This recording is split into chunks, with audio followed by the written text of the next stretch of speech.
মেয়ে দুটো তাড়াতাড়ি জল থেকে পাথরের স্তূপের উপর ওঠার চেষ্টা করছিল, কারণ জলের মধ্যে একটি রক্তপিপাসু তিমি ঘুরছিল যে কিছুক্ষণ আগেই তাদের বন্ধুকে মেরে ফেলেছে। তারা পাথরের উপর উঠতে যাবেই কি সেই সময় পিছন থেকে বোর্ডের দড়ি টেনে তাদেরকে আবার সমুদ্রের মাঝে নিয়ে আসা হয়। আর এটা করেছিল রক্তপিপাসু বুদ্ধিমান তিমিটি। আর এবার সে দ্রুত মেয়েগুলোর দিকে এগিয়ে আসে। কিন্তু মেয়ে দুটো এই সমুদ্রের মাঝে আসলো কিভাবে, আর একটা তিমি কেনই বা তাদেরকে মারতে চাইছে, এটা জানতে আপনাদের গল্পের শুরু থেকে দেখতে হবে। মুভির শুরুতেই একটি ভিডিও দেখানো হয়। বলা হয় অর্কা ওয়েলস খুবই ইন্টেলিজেন্ট এবং খুব ডেঞ্জারাস শিকারী হয়। মাছ থেকে শুরু করে তারা বড় বড় ওয়েলসও শিকার করে ফেলে। এরপর একটি ফিমেল ওয়েলস বা তিমি সিটোকে দেখানো হয়, যে 20 বছর ধরে থাইল্যান্ডের এই ওয়াটার পার্কে রয়ে গেছে। প্রথম সিটো খুবই ভালো এবং মানুষদের সাথে খুবই কানেক্ট থাকতো। যেমনটা আমরা জানি যে তিমিকে মানুষের বন্ধু বলা হয়। কিন্তু যখন সিটোর একটা বাচ্চা হয় এবং পার্ক ম্যানেজমেন্ট বাচ্চাটিকে আলাদা করে দেয়, তখন থেকে সিটোর বিহেভিয়ার পুরো চেঞ্জ হয়ে যায়। সে অ্যাগ্রেসিভ হয়ে ওঠে। ওয়াটার পার্কের একজন কর্মচারী চেলসি তার সহকর্মীকে জানায় সিটো তার বাচ্চাকে হারানোর পর থেকে মনমরা হয়ে পড়েছে। বস দাবি করে সিটোর বাচ্চা মারা গেছে, কিন্তু এটা সত্যি বলে মনে হয় না তার। চেলসি সিটোর সাথে কিছুক্ষণ সময় কাটাবে বলে তাকে খুঁজতে থাকে, কিন্তু পুলে নামতেই সিটো চেলসিকে পিছন থেকে আক্রমণ করে পুরো মেরে ফেলে। এরপর আমাদের ম্যাডি নামের একটি মেয়েকে দেখানো হয়, যে একটি রেস্টুরেন্টে পার্ট টাইম কাজ করত। সেই সময় সেখানে ম্যাডিকে সারপ্রাইজ দিতে তার কলেজের গুড ফ্রেন্ড কিংবা বয়ফ্রেন্ড চ্যাট সেখানে আসে। ম্যাডি চ্যাটকে এখানে দেখে ভীষণ খুশি হয়। আসলে চ্যাট, ম্যাডি ও ত্রিশ নামের একটি মেয়ে, এই তিন বন্ধু গ্র্যাজুয়েশন কমপ্লিট করে গ্র্যাজুয়েশন পার্টি এনজয় করছিল। কিন্তু লাস্ট মোমেন্টে পার্টি ছেড়ে ম্যাডি তার ডিউটিতে চলে এসেছিল। চ্যাট ম্যাডিকে একটি নেকলেস গিফট করে আর বলে, এটা দেখে সবসময় আমার কথা মনে পড়বে তোমার। তারা সেই মুহূর্তটা সুন্দরভাবে উপভোগ করছিল, কিন্তু সেই সময় একজন ডাকাত বন্দুক নিয়ে সেখানে ঢুকে পড়ে। সে চ্যাটকে বন্দুকের ভয়ে প্রথমেই চুপচাপ বসিয়ে রাখে এবং ম্যাডির কাছ থেকে টাকা কালেক্ট করতে শুরু করে।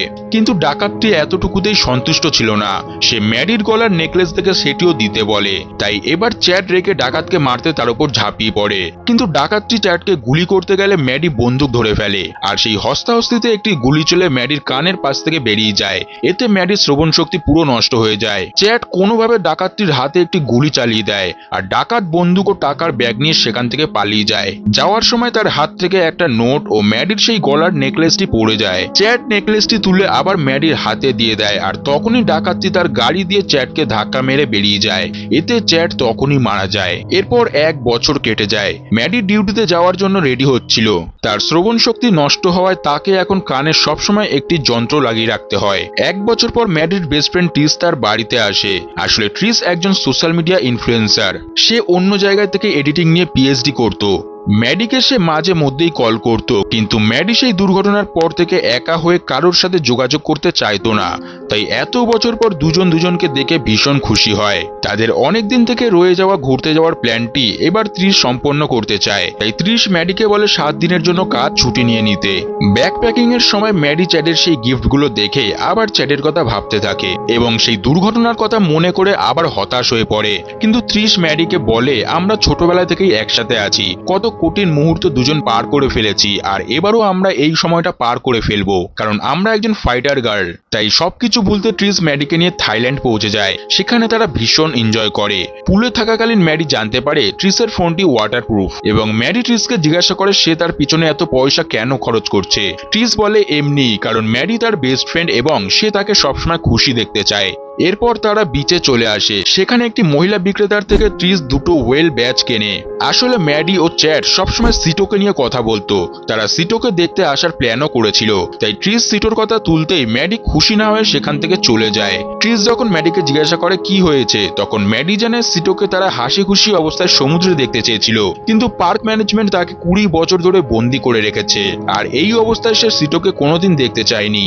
ট্রিস বলে ঠিক আছে, তাহলে আমরা এখন অন্য কিছু প্ল্যান করব, কিন্তু প্লিজ তুই ট্রিপটা এনজয় কর। তাই ম্যাডিও আবার হাসি খুশি হয়ে যায় এবং তারা জোশ নামের একটি ছেলের সাথে আলাপ করে, যে ছিল সেখানকার ট্যুরিস্ট গাইডার।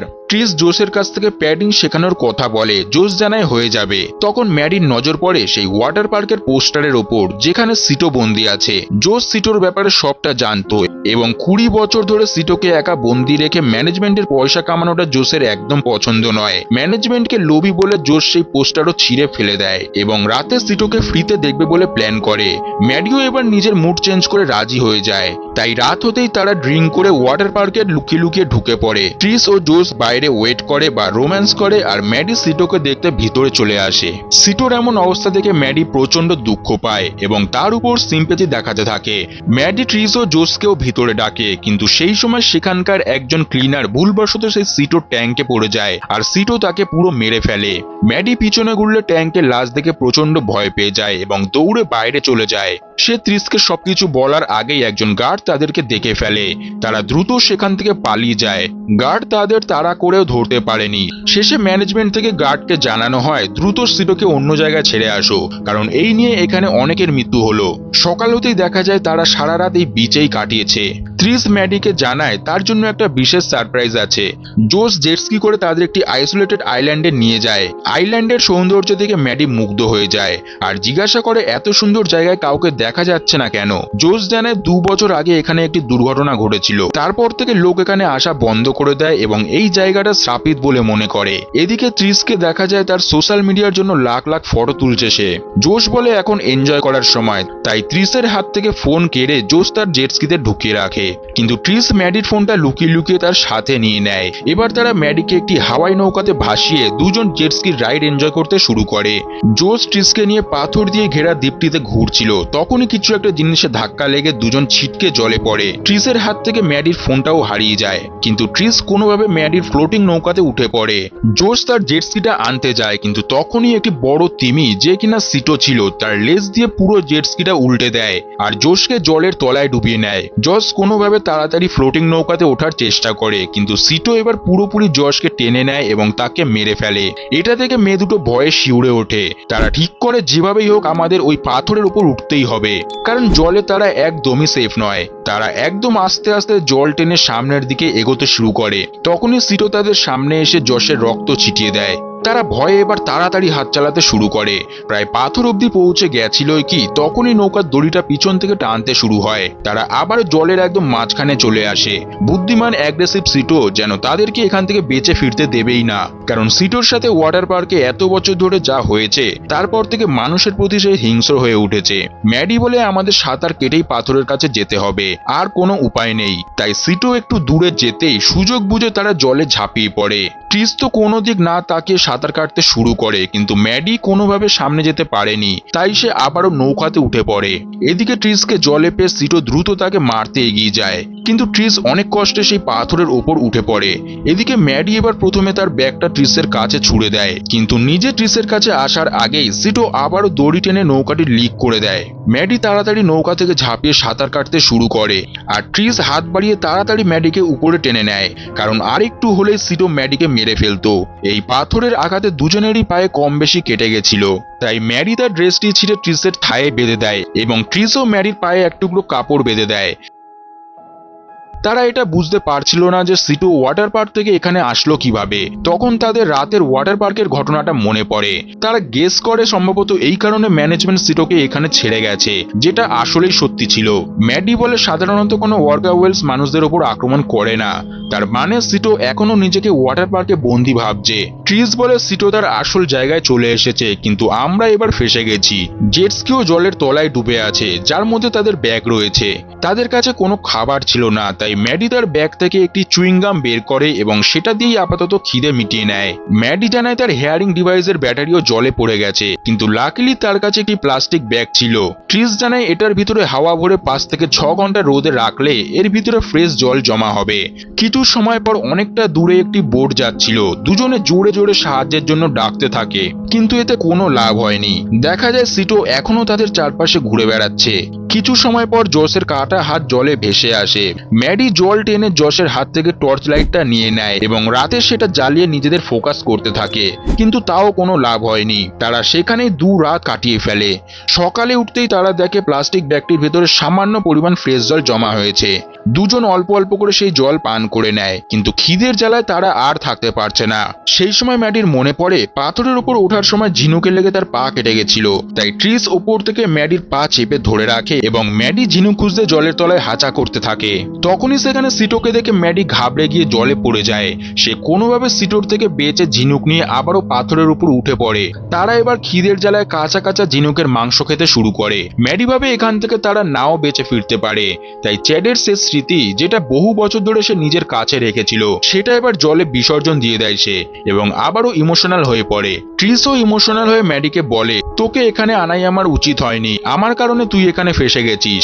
কিন্তু ম্যাডি বলে, তোর কোনো দোষ নেই, কারণ তুই তো আর আগে থেকে জানতিস না যে এমনটা হবে। ত্রিশ এবার প্রচন্ড ইমোশনাল হয়ে এতদিনে চেপে রাখা সত্যটা বলে ফেলে। ত্রিশ বলে, ম্যাডির এমন দুঃখের জীবনের পিছনে সে দায়ী। একটি ভালো জব পাওয়ার জন্য ট্রিসের অনেক টাকার দরকার ছিল, তাই সে তার বন্ধুকে ওই দিন রাতে সেখানে টাকা চুরি করতে পাঠিয়েছিল। কিন্তু ট্রিস জানতো না যে তার বন্ধু বন্দুক নিয়ে সেখানে যাবে, আর সেই সময় সেখানে ম্যাডি ও চ্যাট ছিল, এটাও ট্রিস জানতো না। পরে সমস্ত ঘটনা শুনে ট্রিস ম্যাডির থেকে অনেক দূরে চলে গেছিল। ম্যাডি এসব শুনে ট্রিসের উপর প্রচন্ড রেগে যায় এবং রাগের মাথায় ট্রিসকে বলে ফেলে, তুইও শেষ পর্যন্ত কষ্ট পেয়ে মরবি। কিন্তু ট্রিস বারবার ম্যাডিকে বলে সে সত্যি ইচ্ছাকৃত এটা করেনি, আর সে ম্যাডিকে সত্যি খুব ভালোবাসে। কিন্তু ম্যাডি ট্রিসের উপর এতটাই রেগেছিল যে সে তার কান থেকে হেয়ারিং ডিভাইস দুটো খুলে রেখে দেয়, যাতে ট্রিসের কোনো কথা তার কানে না আসে, এবং মুখ ঘুরিয়ে উল্টো দিকে বসে কাঁদতে থাকে। ট্রিসও অনেক কষ্ট পেয়ে চুপচাপ বসে থাকে। এভাবেই অনেকটা সময় পেরিয়ে যায়। ট্রিস ম্যাডিকে জানায়, এখানে আর কিছুদিন থাকলে আমরা এভাবেই মারা যাব। তাই ম্যাডিকে বাঁচাতে এবং নিজের ভুলের প্রায়শ্চিত করতে ট্রিস জলে নেমে পড়ে, কারণ সে দূরের ওই স্থলভাগে পৌঁছাতে চাইছিল। ম্যাডি তো আগেই কানের যন্ত্রটি খুলে রেখেছিল, তাই সে ট্রিসের কথা কিছুই শোনেনি। কিন্তু ম্যাডি যখন পিছনে ঘুরে ট্রিসকে জলে দেখে, তখন সে ভীষণ ঘাবড়ে যায় এবং ট্রিসকে উপরে আসতে বলে। কিন্তু ট্রিস ম্যাডির কথায় কান না দিয়ে ডাঙার দিকে এগিয়ে যায়। সেই সময় সিটো ট্রিসের পিছনে চলে আসে। ম্যাডি ট্রিসকে বাঁচাতে নিজে জলে নেমে পড়ে। এতে সিটো ট্রিসকে ছেড়ে ম্যাডির দিকে আসতে থাকে, আর ট্রিস ডাঙা পর্যন্ত চলে যায়। এদিকে ম্যাডিও অন্য একটি পাথরের উপর উঠে পড়ে, আর একটুর জন্য সিটোর আক্রমণ থেকে সে বেঁচে যায়। দুজনে দুজনকে দেখে খুব খুশি হয়। সেই সময় ওপর থেকে একটি প্লেন পাস হচ্ছিল। ট্রিস ও ম্যাডি জোরে জোরে সাহায্য চাইতে শুরু করে এবং ট্রিস বালিতে সাহায্য লিখে জোরে জোরে চিল্লাতে থাকে, কিন্তু অত উপর থেকে পাইলট শুনতে না পেয়ে চলে যায়, যার কারণে ট্রিস প্রচন্ড রেগে যায় এবং অজান্তেই জলের পাড়ে চলে আসে। দূর থেকে ম্যাডি সতর্ক করে বলে, ট্রিস তাড়াতাড়ি উপরে যা, সিটো তোর দিকেই আসছে। কিন্তু ট্রিস এটা শুনতে পায়নি, আর সিটো এসে ট্রিসকে টেনে জলে নিয়ে যায়। কিছুক্ষণ পর ট্রিস উপরে উঠে আসে, কিন্তু দেখা যায় সিটো ট্রিসের একটা পাই ছিঁড়ে ফেলেছে, তাই প্রচুর রক্তপাত হয়ে ট্রিস সেখানেই মারা যায়। ম্যাডি নিজের বন্ধুকে চোখের সামনে মরতে দেখে খুবই ভেঙে পড়ে এবং ভীষণ একা ফিল করে। কিছুক্ষণ পর রাত নেমে আসে এবং প্রচন্ড বৃষ্টিপাত শুরু হয়। ম্যাডি তৃষ্ণার্ত হয়ে বৃষ্টির জল খেতে শুরু করে। সেই সময় সিটো জলের উপরে এসে ম্যাডিকে দেখে এবং ম্যাডিও সিটোকে দেখে মনে মনে চ্যালেঞ্জ করে এবার সে বাঁচার জন্য লড়াই করবে। ম্যাডি জলে নেমে পড়ে এবং সাঁতার কেটে সামনের পাথরের ডেরাগুলোর উপর চলে যায়। লাকিলি এই সময় জলে সিটো ছিল না। ম্যাডি পাথরের উপর থেকে ট্রিসের কাছে চলে আসে এবং কাঁদতে কাঁদতে বলে, আমি তোকে ক্ষমা করে দিয়েছি। এরপর ম্যাডি বালি ঘুরে ট্রিসকে সেখানেই পুঁতে ফেলে। সেই সময় ম্যাডি লক্ষ্য করে সে ওই জায়গায় আছে যেখানে জেট স্কিটা ডুবে আছে। সে আর ট্রিস একজন ফাইটার গার্ল। ট্রিসের বলাই কথাটা ভেবে ম্যাডি জলের তলায় গিয়ে জেট স্কি থেকে একটা ব্যাগ টেনে বের করে, যেটার মধ্যে তার একটি মিউজিক ইনস্ট্রুমেন্ট ও ত্রিশের ফোন ছিল। কিন্তু পাসওয়ার্ড না জানায় ফোন পেয়েও কোনো লাভ হয় না। সেই সময় সিটো ম্যাডির একদম পাশে চলে আসে। ম্যাডি ভয়ে জলের তলায় গিয়ে জেট স্কির পাশে লুকিয়ে পড়ে এবং সিটো ম্যাডিকে খুঁজতে শুরু করে। এক পর্যায়ে ম্যাডিকে দেখে সিটো আক্রমণ করতে দ্রুত এগিয়ে আসে। ম্যাডি সেই লোহার ইনস্ট্রুমেন্ট তুলে সিটোর চোখে ঢুকিয়ে দেয়, আর সিটো ছটপট করতে করতে সেখান থেকে দূরে চলে যায়। ম্যাডি জলের উপরে উঠে লাইফ প্যাড পরে সেখানেই অজ্ঞান হয়ে যায়, আর সকাল হতেই হেলিকপ্টারের চোখে পড়ে তারা ম্যাডিকে সেখান থেকে উদ্ধার করে নিয়ে যায়। কিছু মাস পর ম্যাডি তার স্বপ্ন পূরণ করে, অর্থাৎ সে একজন ভালো মিউজিশিয়ান হয়ে ওঠে। আর গল্প এখানেই শেষ হয়। আমার চ্যানেলে এরকম অনেক ভালো ভালো সার্ভাইভাল সিনেমা আছে, চাইলে সেগুলো দেখতে পারেন আপনারা, কিংবা অপেক্ষা করতে পারেন পরবর্তী নতুন গল্পের জন্য।